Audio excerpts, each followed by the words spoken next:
Okay, we're live. Hello. Hi. Welcome to the panel. This panel is called Practical Pointers for Productive and Pleasurable Playtesting. I'm sure the audio people hate that title because it's full of P's and plosives. Which is why I put a this in front of the microphone to make sure it doesn't sound so bad. But yeah, we're going to be talking about playtesting today, and we have a dynamite panel. I'm gonna get everyone to introduce yourselves. Just answer, tell us who you are, what do you do, what kind of games do you make, and also I have a question just to kick us off, really, really, really easily. It's a easy question. Um, I think all of you are involved in like non-game, like creative fields as well. So I'm very curious about like how that kind of like influences your approach to feedback and playtesting. Let's go around from like how I think this is how Twitch sees it. So we'll go from Logan and then go clockwise. Yeah, Cool. go Logan. Thanks, Aaron. I'm Logan, he, him pronouns, um, coming to you from Wurundjeri country in Naarm or Melbourne, where it's been cold all day. I'm a tabletop game designer. I make games of connection and self reflection. Um, and I think, yeah, that when Aaron asked this question earlier about what creative things are you into and how do you get feedback on that and how does that influence your tabletop the way you think about getting playtest feedback. Two things came to mind. First one was I do a bit of drawing, and often people will be really effusive, and I'll be there seeing all the terrible things about it. So it kind of reminded me that I'm my own harshest critic, and that people are allowed to be fans of my games, and I can learn to take a compliment, basically. And then the second was for a very short period of time, I took singing lessons. And my singing teacher could notice like very minor tone shifts that I would need to take, or have really good tips about how to hold a note or reach a certain note. And so there was something about people who know what they're talking about or who've gone there before you, and the value of, in this case, like learning from designers or players who are really familiar with certain systems or settings or genres that you're designing for. Yeah, that's Cool. me. So I'll throw to Thomas. Yeah. Hello, hello. I'm Thomas. He, him pronouns. I write a newsletter about RPGs called the Indie RPG Newsletter, and I I am the host of the Yes Indeed podcast, which was created by Mark Shepard. So yeah, that's what I mostly do on the internet. I also design games. Um, that seems to be less common these days, but yeah, I actually have been sort of making a living off writing in some way or the other for most of the last decade, and so a lot of my life is spent receiving feedback on things from people who are paying me money for them, and so yeah, I mean that that can go well and badly. So yeah, um,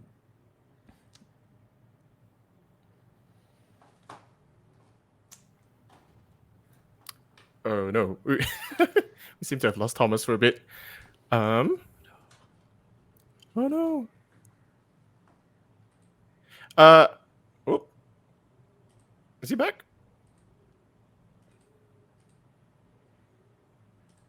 yes, You're I back. am Are you back. okay? Yeah, yeah. Please continue, Takuma. Hi, I'm Takuma. Any pronouns, fine right now. I'm a tabletop game designer and musician. Um, I make all sorts of tabletop games and some like small LARPs, all sorts. And I, the thing I wanted to talk about when it comes to other fields is kind of building off of the other two. Is I've done like uh, fiction writing like circles, and I also took piano lessons for a very long time and singing lessons as well. And I think that because there's not a lot of like mentorship and like teachers in TTRPG space, it is really helpful to learn how to do like playtesting and critique and those kinds of things from other fields where they're more established. There's a lot to learn there, and especially stuff like music, where you have one teacher who kind of teaches you how to do self critique as well, and how to observe your own performance and your own quirks. Like that's really helpful. That skill is really useful for a lot of other things. Yeah, cool. That's really cool. Both of you actually did music and singing as well. I didn't really realize that before when I asked the question, so that's cool. Yeah, so I guess I should introduce myself as well. I'm Aaron. I'll be the moderator for the panel. I'm just here to ask the questions. That's just me. But I also make games, and I was interested in doing this panel because I do a lot of playtesting, and playtesting is like a huge part of like my process and practice in like making games. Um, which is why I'm like really always really interested to talk about playtesting, and why I wanted to talk to y'all about playtesting. Um, we actually had one more person on the panel, but because you'll note that like all of us are from different time zones. Every single one is in a different time zone, which was a nightmare to try and schedule everything. And so unfortunately, we couldn't get Adam to be on the panel live with us. So Adam Bell, it's 4 a.m. where he is. So we pre-recorded a section with him. So we'll throw to that now. He'll introduce himself and he'll start answering some of the questions about playtesting that we're going to cover in the panel. And then once it's done, we'll continue. Okay. All right, and we're recording. So hi, Adam. I wanted to welcome you to the panel and get you to introduce yourself, give a bit of context to what type of games you playtest or design. Yeah, I'm Adam Bell. I make mostly RPGs with the occasional board game mechanic. As time goes on, I'll probably make more and more board games themselves. So as for what I playtest, it's tabletop RPGs right now. Primarily, like my big, it's like a fantasy game that I'm making. It's the first time I've tried to do that sort of thing, so that might be fun to talk about. And then also some board game designs that I've been working on, and those two are competing in my brain at all times. Yeah, can you also just tell us where we can find Right. your games? Yeah, you could find my games at adamybell.games. If you have heard of any of them, it would be Grasping Nettles, Legend Has It, No Stone Unturned, or My Brain is a Stick of Butter. They're all cool games, but if you haven't heard of them, go look at them. Yeah. And you can find me on Twitter, where I barely post, at adamybell. Yeah. And this was a question that I wanted to ask everyone on the panel, which was like, was there other like non-game creative fields that you take part in, and whether or not that influences your approach to game design and like playtesting? Yeah. So I've been thinking about this, and I feel like I've sort of switched answers a little bit since the last time I might have tried to answer this, but the the first one would be making videos, which is something that I always aspired to do, never really followed through on, but often I'll get in the process of doing that, and it's just fun to frame things in a visual medium. So that's one. And the other would be probably like cooking food. Feels like a pretty common creative expression that I try to do nicely. Doesn't always. Sometimes you just make sad meals, but sometimes you try to figure out how a bunch of ingredients get together and work. And I mean, when you cook, you're kind of playtesting the whole time through, like getting a little taste test and adjusting some of the ingredients. It's a very similar process. Yeah. This question made me realize. Yeah. Yeah. Do you often think about like the person that you're making it for? Like, do you cook for others often? Yeah, I usually am just cooking for like me and my partner, Mhm. and that's different for sure than cooking for just me. Because if it's just me, I know just whatever bare minimum crap I can make for myself, unless I'm really feeling it that day. But if I'm cooking for somebody else, yeah, you're trying to find what your imagined bare minimum for them is and exceed it, which is going to be higher than whatever garbage you see them making for themselves. And if you're cooking for a bigger group, then yeah, then it gets really fun to I don't know, look some new stuff up and try recipes or whatever else. Do you find like that transfers across like to your games work as well? Do you know, like when you know you're making something not just for yourself, but like for like a bigger, wider audience, are you trying new stuff, like looking up new recipes, different types of games? Yeah, I think so. I think the bare minimum for making a game, for me making a game, is probably much higher because I don't have to make a game to live every day. So Yeah. making the yeah, but it's definitely a similar thing where I mean you can see behind me all of the RPGs that I've been really interested in and kind of not take things directly from, but every time you read one, you're like, oh wow, they're doing this in a very cool way. Maybe I'll chew on that for a bit. Yeah. Yeah, so I guess because we are pre-recording this video, so I'm not sure like it's very different from like the panel discussion that will happen. But like I did want to get like your perspective on the panel because of your experience with like board games and like different types of games other than just like tabletop RPGs. Um, so I wanted to figure out like what was your process for like playtesting? What types of like playtesting do you do? Is there any like that you find particularly useful? Um, or like any pointers, I guess, because like the way we frame the panel is that like it's about giving pointers Pointers for for getting, productive and you know, pleasurable playtesting. yeah. I think probably the biggest pointer that I have is at least early in your design when you're still like things are still fluid and Mhm, changing at any given time. While it is definitely good to get like constructive feedback from people, I think the biggest pointer I could offer is that a lot of times it's good to just play test like for yourself basically. So mm, bring your friends in, tell them, hey, if you've got feedback at the end of this, that's great, but like don't stress out about it because I know which mechanics and which systems I'm like looking to see how they work, and I'll know as soon as they come into the play space. I'll know, oh, that's working exactly how I wanted, or not. Um, and so I think it's good to differentiate that between then running a game system that like while it's still fluid, you are trying to see how other people experience it and react to it mhm. and form thoughts about it. Um, so I think trying to figure out where you are on that spectrum because it's definitely not a one or the other. It's a spectrum of personal feedback toward versus playtester feedback is pretty helpful to I think know where you are. Yeah, do you take like notes ahead of time to like say, okay, this is like the specific thing that I know that I want, and then like if you play and you keep note of it as it I happens, like if, regardless of feedback or.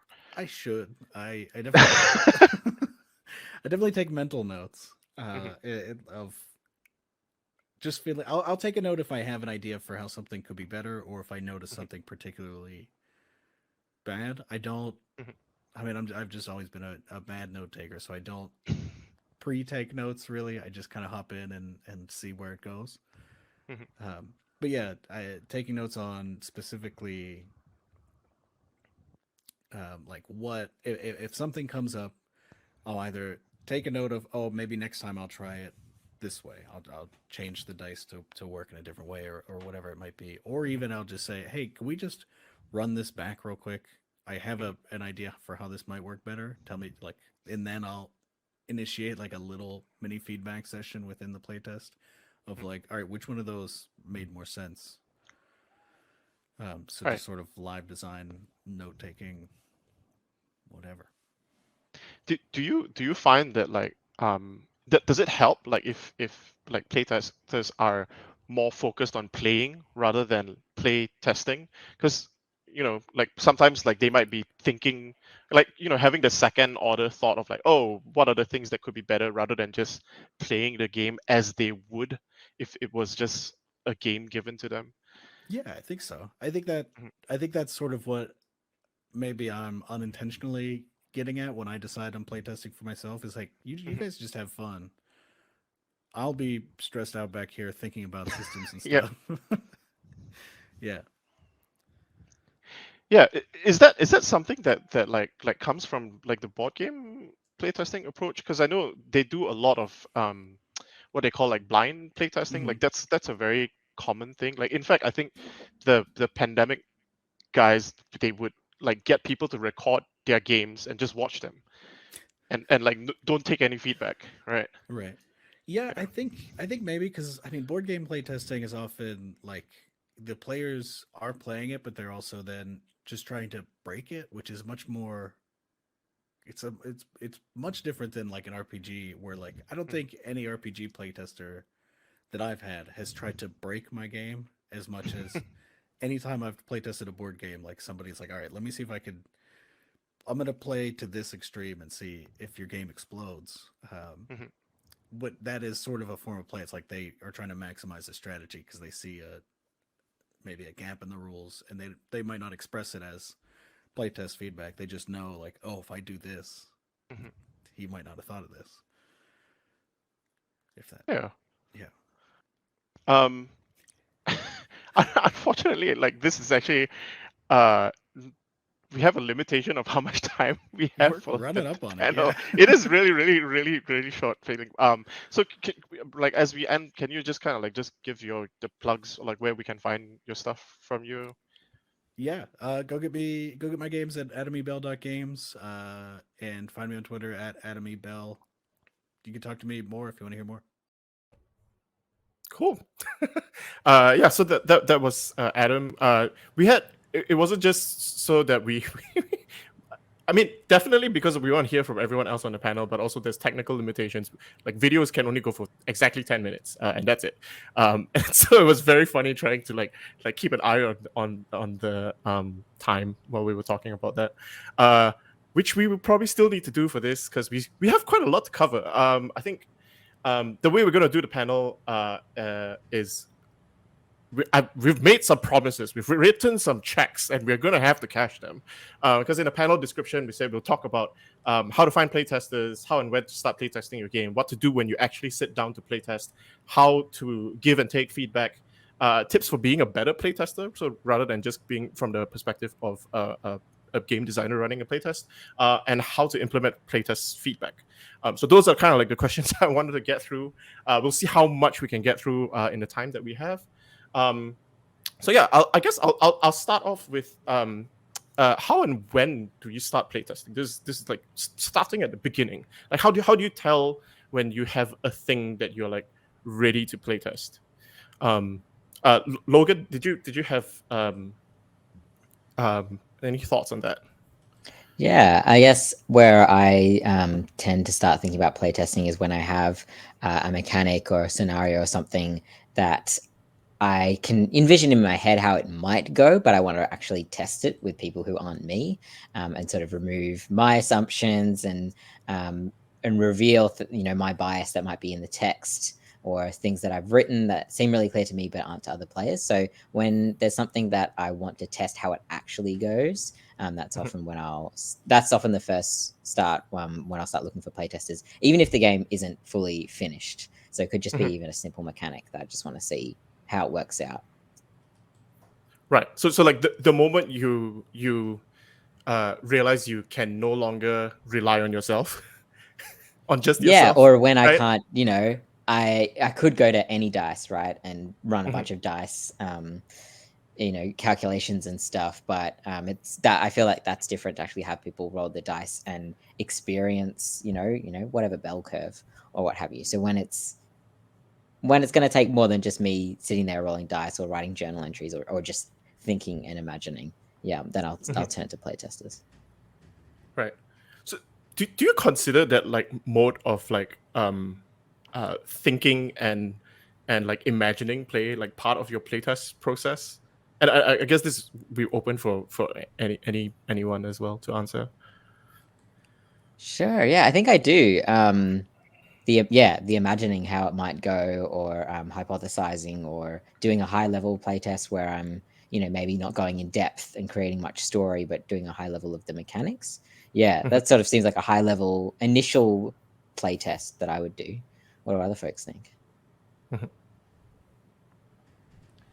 Yeah, for me, I mean, I think it's the key thing is there's like an internal kind of balance, right? Like when I'm designing, after a certain point, uh, the like I will run out of enthusiasm till I get to play it, and then I will play it, and then I will get the enthusiasm to go back and design it. And then once I fixed whatever I found in that first playtest, I'll be excited to now play it again and see whether it works, and that will kind of the energy kind of feeds back and forth between those things. Yeah, cool. Yeah, not as something to fear, but as something to be excited by, right? Like a playtest is energizing in many ways. Yeah. I mean, it doesn't have to be true for everybody. It doesn't have to be true in every circumstance, but yeah, Right. like, ideally, I think. I really like playstorming for this too. Where like I've definitely had some shorter games where I've like had the mechanic idea and then I can explain the game in like a few sentences, and like distilling it to that to where you can explain it very easily like out loud and remember it is really useful. And then like playing it and seeing like, okay, where do people need the more direction? Where would a little more direction be helpful? And like I really like to play as early as possible, especially for like a short game like that. Yeah. Kind of like moving to the next, because then there's this kind of like talking about like imagining play and then like playing with other people. What are the other types of like playtesting that you typically do, and if do you have any like what Adam was talking about, right? Like sometimes you play try and frame it as you just play the game and like see what happens, rather than like putting like playtesters in the mode of playtesting. Are there other like types of playtesting that like you like to do, or like you'd like to see done more?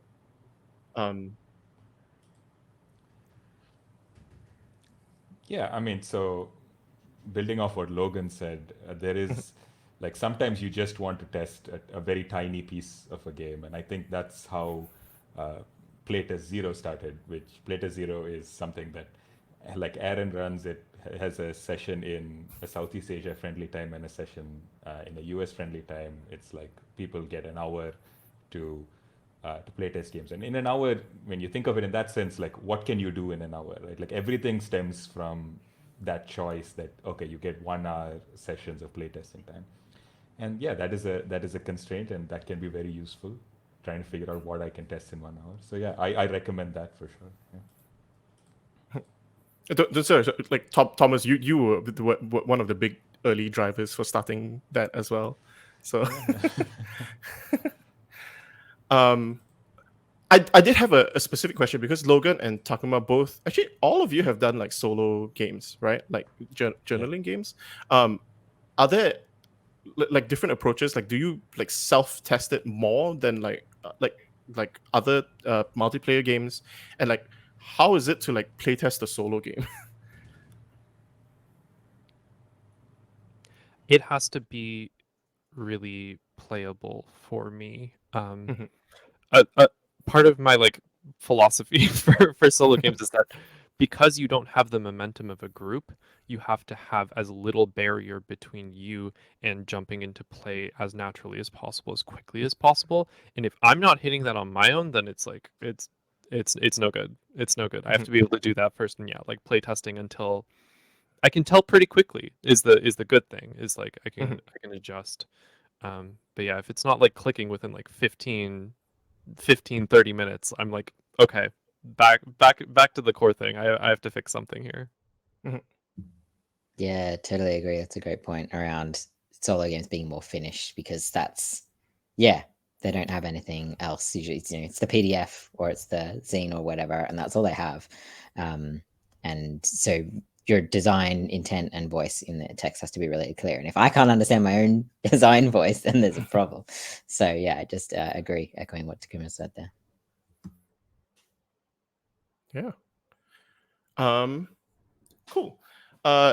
We can move on to the next part, which is, I think, gonna be one of the big bulks of it, because like this is always when it becomes really tricky, which is like, how do you give and take feedback, right?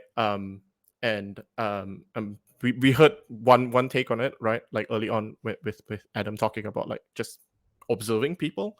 But do you all have any other like tips from your practice playtesting that you want to share, or like getting better at like giving and taking feedback. Yeah, I'll go. So one of the big things for me is like we have suggested, there are many kinds of playtesting that you can do, and you go into each of them with a very different stance, a very different goal. Usually, I'm doing one of two things. Either I have prepared a series of questions beforehand. They're not in the sense of like uh, they're not it's not a survey, it's not that kind of question. It's like, I am playtesting this for this reason, right? I want to know, does my core mechanic work? I want to know, does character creation take a very long time? Like, I have these questions in my head. I am playtesting for this purpose. So because of that, yeah, I'm paying attention to how that goes, and then at the end of that, I might turn to the players and ask them those questions very explicitly, right? How did character creation feel, or something like that. The second kind is, I don't have any explicit goals. I am playing. We are all playing. We will pretend this is a normal game, and I will just pay attention to moments of friction at any point where I am uh, uh, just feeling some tension with the system that I have designed, right? Like, so just feeling it out, which is and just paying attention to how people are responding to the game and things like that.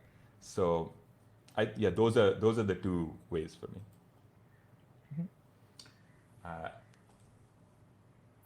And that's about from a design point of view. But like, yeah, and there is definitely stuff that I have to say about like, how to be a good playtester from the player side. But I think I'll save that after. Yeah, that will be the next question. Yeah. But yeah, so actually, just to expand on that really quickly, like, do you? Because I know some people kind of like you mentioned you have like preconceived like ideas of like questions that you want to ask, right? Yeah. Do you kind of limit like the kind of feedback that you get specifically to the questions? It's like, because sometimes like when playtesters are playing, they might come up with like other questions or feedback, right? Yeah. So how do you manage that when it's like, hey, I'm only, the main thing I'm looking for is to like you say, like to see how long character creation takes, for example, right? And then as you're playing, like natural, like some people might be asking questions about, hey, some of these options seem weird. It's like, how do you handle that, I guess? I mean, you're looking for that, right? Like, that's why you're here to some extent. That's why you're playtesting. So the question of handling it, yeah, I think again, there's various kinds of feedback that you get, and there's this sort of truism about playtesting where it's like your playtester is almost always right when they say something is an issue, and they're almost always wrong when they say this is how you fix it. And that tends to be true. I think more or less. Like and so you definitely pay attention to anything that anybody says. 100%. You pay attention to it, and then usually, like, I write it down. Like, I will write down everything that anybody says to me, like, after a game, because then it becomes like a to-do list, right? Like, it's like I Right. work through that when I'm going back to the game in between playtests. And yeah, there is a thing. At some point, you have to kind of like judge whether uh, you know what they said was enough, warrants you making a change, whether it goes against the vision that you have for the game, whatever, all of that stuff. And a lot of the time I find, especially in my non-games, this happens less with games, I think, than it happens to like generally like my writing and things like that, where people will suggest things. And I think the suggest mode is probably like when you're among peers and you're all designers, I think that's a very different conversation. It can be very fun, it can be very rewarding. But sometimes as a playtester, when you're in suggest mode, like almost all the suggestions will just be for a different game. Right? That'll be the good idea, great idea, just not this game. Like, like I could do that, but I could also like, do 100 other things. So yeah, I think that's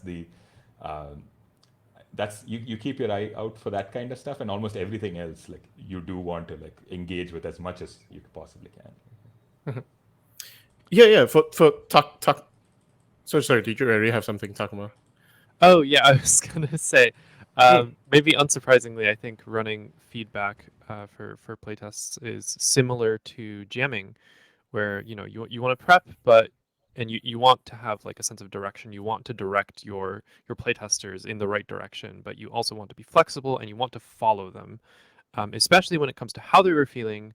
Um, when they bring up issues, right? It's like you want to dig into those. You want to ask the right follow-up questions, maybe for something that you didn't anticipate, and you want to follow them and you want to get into what exactly was making them feel that way and why, because often you can end up with, okay, this was an issue for me, like I didn't get it, or I didn't like how it felt. But it's like if you're too stuck to your game plan and like asking all of your questions, you might not actually end up with a useful answer out of that, of like why.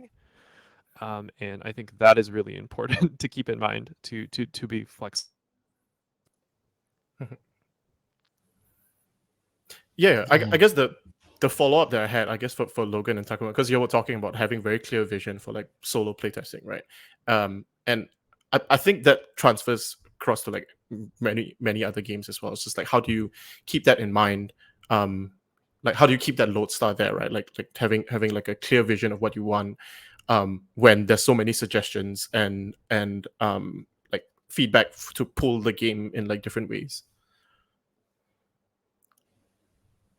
Yeah, I guess just to speak about holding your ground. I guess what I go in with for when I'm playtesting, I now sitting here thinking about it, it feels like a sandwich approach. So I have like something at the beginning, middle, and end. Like I come in with specific questions, like Thomas was saying about like, this is the mechanic I'm trying, or I want to know about this. So I have these questions pre-prepared. And then while people are playing, I'll be taking notes. I usually take a pretty standoff approach, especially to solo games when I don't need to be involved, and I'll just be typing notes and registering people's reactions. And then at the end of the game, I like to let people just say whatever's on the top of their heads, like what are their gut feelings coming out immediately, and then to get like whatever's alive for them, and then come back to the pre-prepared questions. So I feel like I'm getting a fuller experience. But yeah, as for like what to actually take away,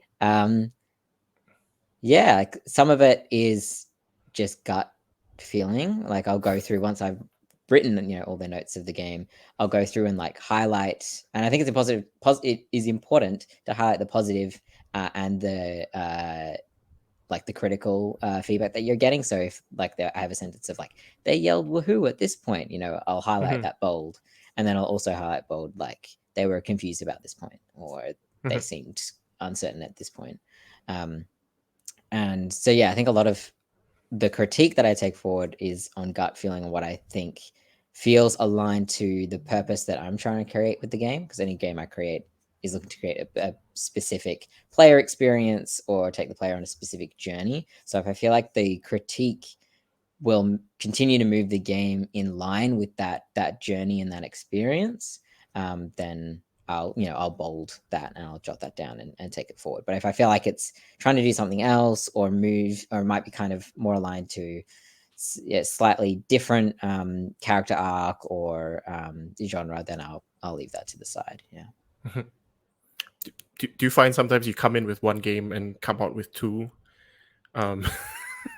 Yeah. Every now and then a playtest will say something. I'll be like, like Thomas is saying, like that's another game there. Yeah. They're like cuckoos, like laying eggs in your nest and like trying to birth another game. This is why playtesting is dangerous. Don't try this at home, kids. Make sure you do it. It's proper supervision. Okay, so we'll move on to the next question, which is, do you have tips for being a better playtester? Like, all of you design your own games, but like playtesting among like game designers is often a very reciprocal project, right? You playtest someone else's games, and then they help you playtest yours.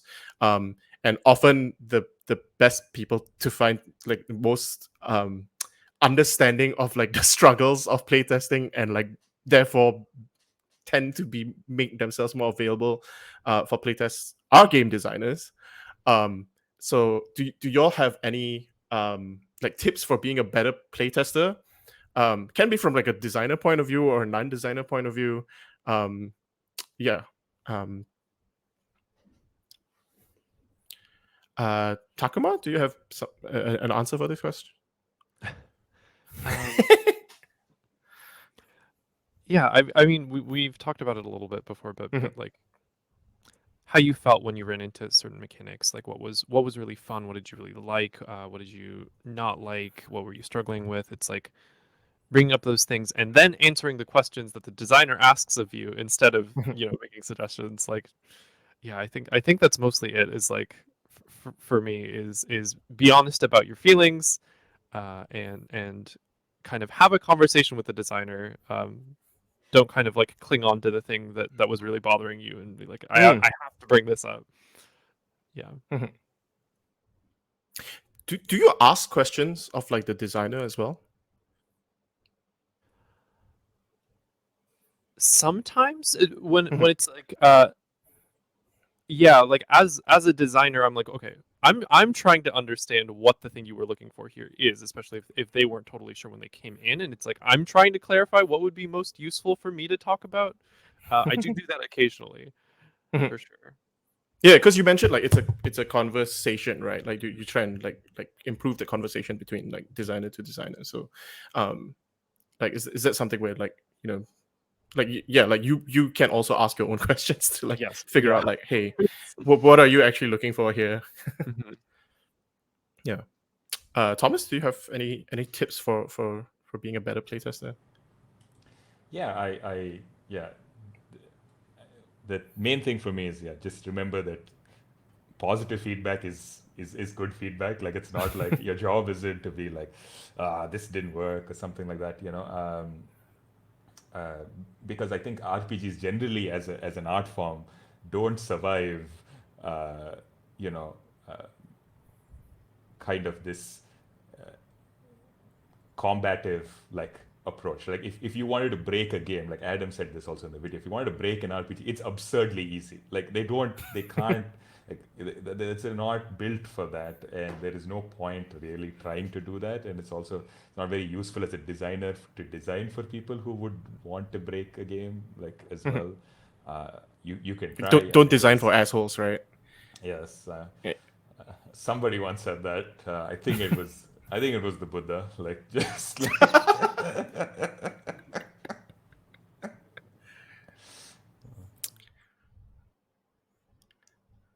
Logan, did you have something? Yeah, I mean everything that Takuma and Thomas have said have been great, but yeah, particularly around framing your feedback as your feelings and then like what you wanted more of. Framing it in that way can be a really nice way, not only say, oh, this didn't work, but to frame it in I wanted more of this, so the designer knows what you were enjoying. And then if it's like I wanted more blood and they're like, well, this is meant to be a cozy game, then it signals very clearly for them, if it aligns to the the arc and etc., the experience that they want to create. And I feel like I had another thing and I've forgotten it, so so the thing that you have mentioned, right, like sounds very familiar to like there's a technique very common in like tabletop RPGs of like doing stars and wishes at the end of sessions, right, or like roses and thorns, right? So I was curious, like how do you all see like the idea of playtesting RPGs versus sometimes like getting feedback on like running RPGs, because often when you're like running like campaign games, it feels like you are playtesting as you go. Um, uh, like a lot of GMs are like you basically are game designing as you go, right? So from the perspective like take off the game designer hat for a moment, right? Like from the perspective of like just someone who plays games, like how do you how do you kind of like find that like you I guess this can segue into like something about like how to implement player feedback, right? Like how do you take that feedback and like move things along along like the things that you're working on?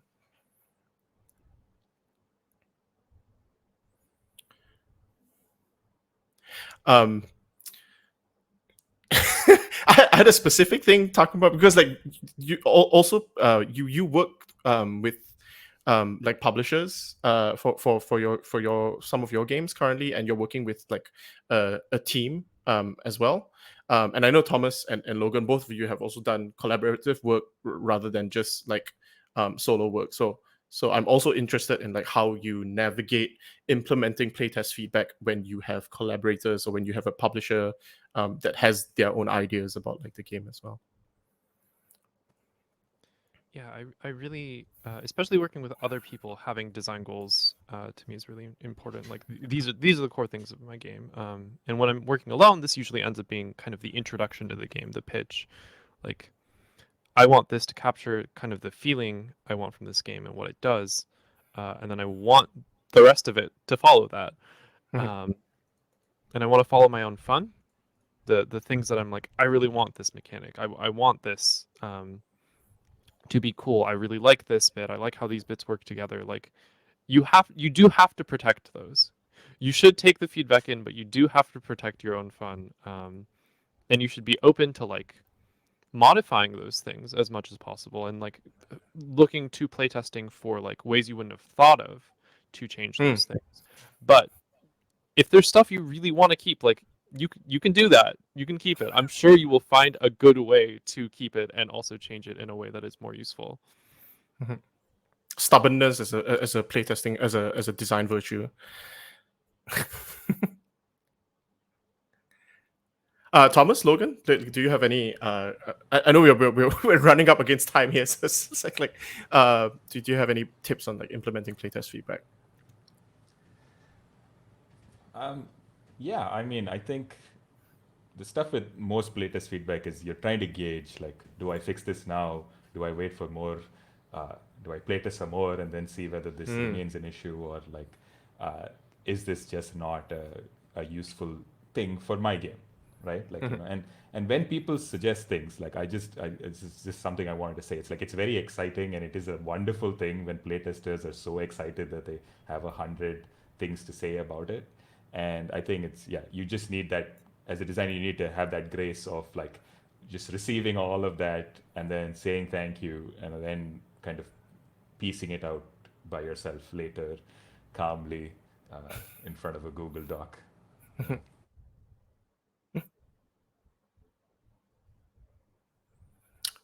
Yeah, Logan, you have the last say, and then we'll go for questions. I've actually, in collaborative projects, I don't think I have play tested anything. And because it is interesting. There's more than your own perspective to consider. So I really applaud anyone and everyone who's managed to do that. Cool. One more note about the like working with other people is like yeah, it's really important to get on the same page, and especially with playtesting, like really checking in with, okay, are we still on the same page with our design goals? Are we seeing the same problems? I think is a big one for me. Is like, are we trying to solve the same things right now, or are we all not working on the same thing and like setting out a bunch of different fires and not actually managing to set any of them out? Is a is a problem that I feel like I have run into a lot. And like getting on the same page, checking in often, communicating about what do we want this game to do, what are we working on in the moment, and what are we working on big picture. Talk through that as much as possible. Make sure you're in agreement. Okay, we don't have a lot of time, but we do have a couple of questions. So the first one, how do you qualify what feedback is helpful, I should be addressed or considered, versus feedback that misses the point of the game or would be detrimental to the game? Yeah, I think we did kind of touch on that, but what it comes back to for me is coming into playtesting with a really clear idea. It helps if you have a really clear idea of the experience that you want to create for the players, or the particular journey that you want to take them on, or any sort of these pillars for your game. And so, yeah, if you're not sure what feedback is helpful or might be detrimental, just to kind of that high level of playtesting where you sit there and you think about it and you imagine how it might go. It's like, okay, well, if I put in this mechanic, how might that interact and impact the story? Just kind of sitting there and puzzling it out for a moment, and then and reflecting like, oh, does this imagine new scenario align with the experience that I want for the players? And maybe it feeds into the next playtesting, right? You can playtest to keep playtesting. Maybe you implement a bit and playtest it, and that can also be a way that you learn if it misses the point or is detrimental, or if it really helps. I think one of the important things to remember is very often in this stuff is there is no wrong answer. There is no wrong direction to go in. Like, because a lot of this stuff is usually, like, I'm guessing that whoever asked this question has come up with something where it wasn't easy to figure out, right? Like, this could be good, or it could, like, it's like it is in that middle space. It's not an extreme kind of piece of feedback. And you could try both. I mean, that's a very pat thing to say, like, try it without, try more playtesting, etc. But I think it's also important to remember, like, sometimes, like, in the last playtest, someone said that I wish this game had a gear list, like a list of like item and equipment, and I didn't want to do that. Like, that's basically it. I was like, that's good. Like, I'm sure that's a perfectly reasonable thing to do. And if I do it, that would be fine. And if I don't do it, it would also be fine. And it just kind of like sits with you until a certain point where you make that decision, right? You can delay stuff like that, for as long as you need to, till you have no choice and you concretize. Because in the end, I did do something with that. I said, here is a way of declaring what you have. Like, I still didn't write the list of all the things, but I was like, I addressed it in some manner. Yeah. I'm not sure whether we have enough time. We'll see until someone kicks us. So the last question is, how do you sort through the feedback when you don't have a concrete idea of what your game is? It's a good follow-up on if you don't have a good idea of what your game is, how do you sort through all of that? Kind of a couple things. Like, first of all, see what feedback you're getting most often, just generally, right? And then that's a problem or a thing you want to add. And then second, like, think about it in terms of like, okay, I'm not totally sure what this game is going to be. Like, does it need more or does it need less? Does it need to be narrowed down and like intensified more in this aspect? And that's where you're following people and you're following how they're feeling, and like, this was super fun, I want more of this. Do you drill down on that and cut out some of the other bits that are getting in the way, or are people struggling and like, this was kind of fun but I wish it had more meat to it? Like, are you adding in another system there? Like, kind of using those as guideposts for me can be helpful.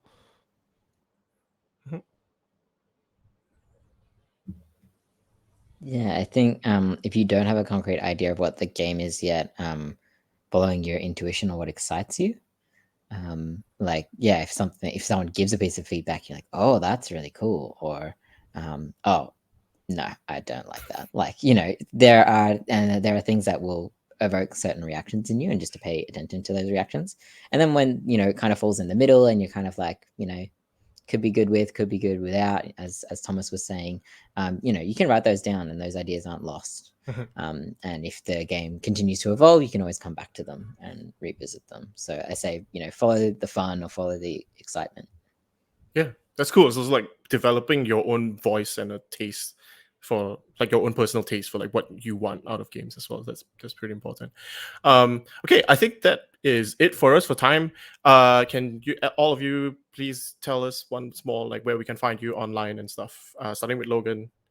We'll speed run this. Speedrun. Logan, he, him. I'm breathingstories.itch.io and on Twitter at ink_and_stories. Go, Thomas. Yeah, you can find me in the comments of Aaron's Twitter, which is at EHRONLIME. So that's where you can find me. Nerdhome.itch.io. Done. I guess you should look for me when I'm commenting on Thomas's Twitter, which is at chaibypost, and he's on notrueindian.itch.io. You should be able to find all of that in the chat as well. The moderators have been doing a great job. Thank you everyone.